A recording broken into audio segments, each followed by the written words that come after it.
Ladies and gentlemen, I know I usually build things with wings, but hang on for a bit, because I have a story to tell.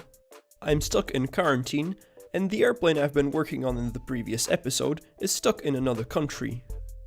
But I still need to work on something, right? So I went ahead and ordered all this stuff to build a drone. This is also better because I don't need as many tools for it. Now, I've made a drone in the past, but honestly, that thing just sounded like a vacuum cleaner and was way too slow. So this time, we're gonna build something a bit more powerful. The frame I got is the Armattan Japalura, and what's really cool about these Armattan frames is that they're super durable. In fact, the company is so confident in them that they give you a lifetime warranty on them. If you break it, they just send you a new one. I have also got a rather special camera for it.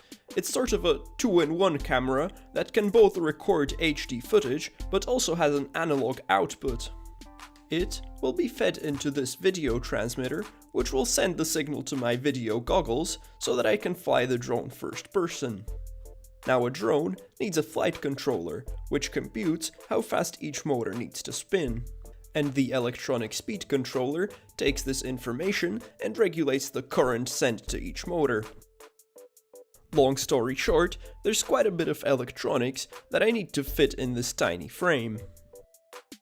Anyway, I started off by installing the 4 motors. Then I installed the ESC on top of the camera board. I've also soldered up the battery connector, and then I've realized there's absolutely no way to fit all these electronics in. So, yeah. But instead of being angry at myself, I decided to sacrifice the poor little vacuum cleaner and put its electronics to a better use.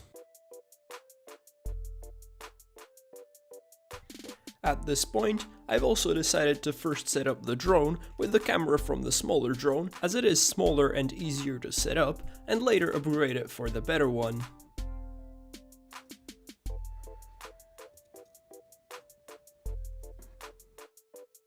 After a bit more soldering, everything was hooked up and the drone was ready to be assembled.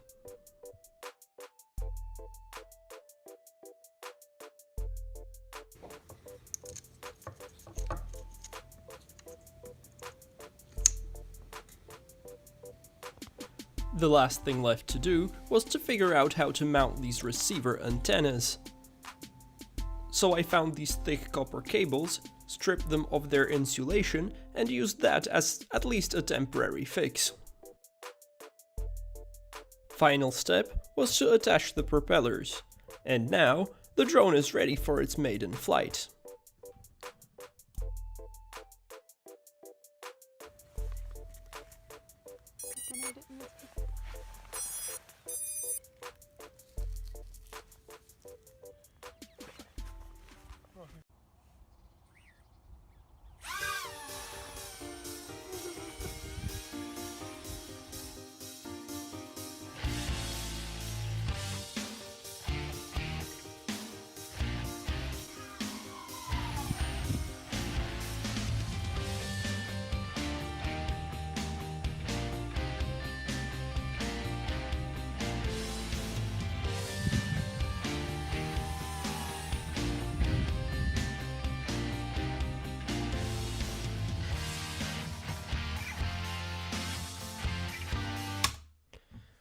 I'm making YouTube videos here.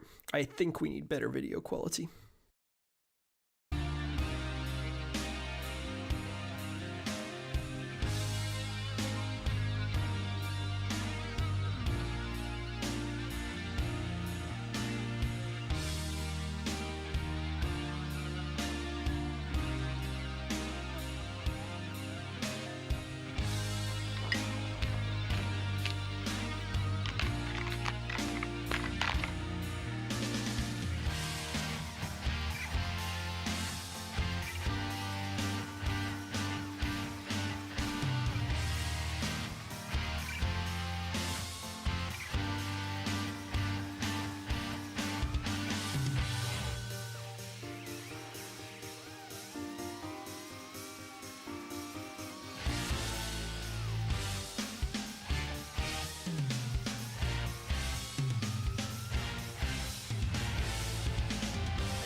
Ladies and gentlemen, I know this isn't my usual content, but I have really enjoyed the experience of learning to build and fly a drone. It was really a lot of fun. Please let me know whether you have enjoyed it as well, and if you want to see more content like this in the future.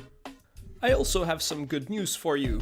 My DHC2 is back, and I can finally continue working on it, so expect another video about that coming out soon. I've also changed a few things about the drone that I didn't really bother showing.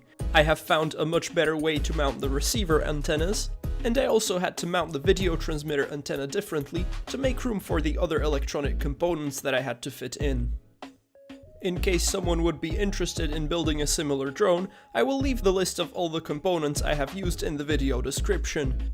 However, I must say that fitting the Runcam split into this frame was quite a hassle, and you really have to be creative if you want to fit it in.